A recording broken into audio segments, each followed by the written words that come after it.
Good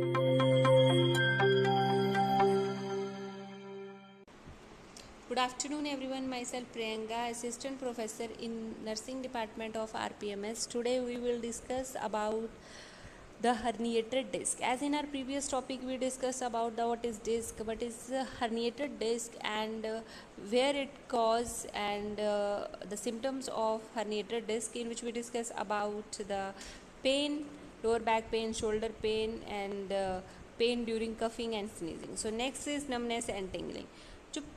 जो लोग जिनको हर्निएटेड डिस्क की प्रॉब्लम होती है वो उनको पे नमनेस भी होती है और tingling in the body part served by the affected nerves.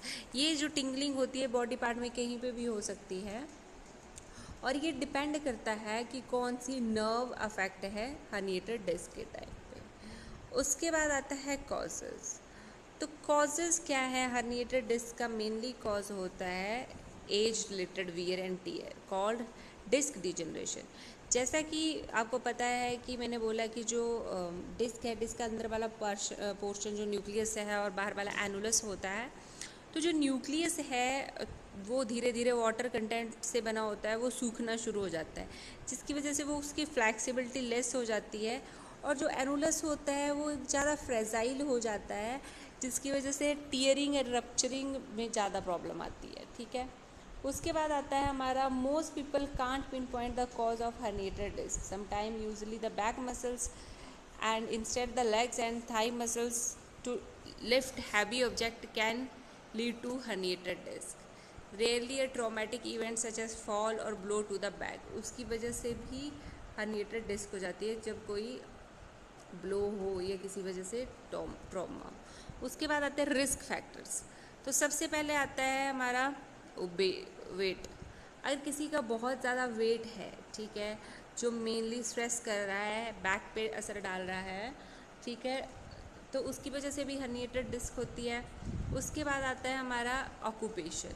ऐसे लोग जो फिज़िकली डिमांडिंग जॉब्स होती है, जहाँ पे ज़्यादा बैक प्रॉब्लम्स हो सकती है, जहाँ पे जो है कि कोई चीज़ लिफ्ट करनी है, पुल करनी है, पुश करनी है और जिसका ज़्यादा असर बैक पे पड़ता है, उन लोगों को भी ये ज़्यादा चांसेस हो सकते हैं। उसके बाद आता है जेनेटिक्स में कि इनहेरिटेड अगर किसी को स्लिप डिस्क की इश्यूज़ हैं तो उनको ये प्रॉब्लम ज़्यादा हो सकती है।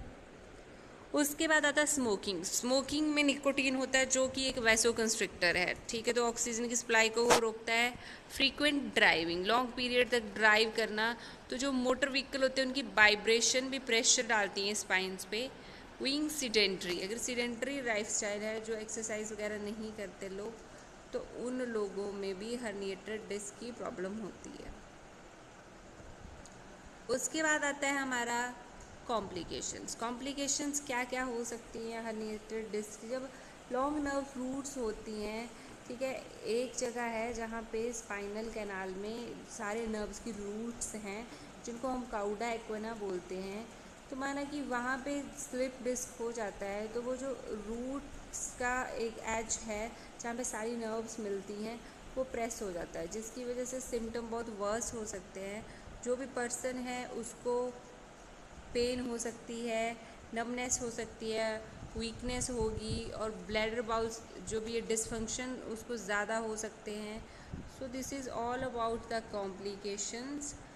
एंड एक कॉम्प्लिकेशन और आती है सैडल एनेस्थीसिया, क्योंकि अगर due to the caudal equina syndrome अगर कोई नर्व ऐसी प्रेस हो जाती है तो उसकी वजह से भी सैडल एनेस्थीसिया, एक नमनेस सी आ जाती है बॉडी में। सो this is all about today's topic. I hope you understood. Thank you.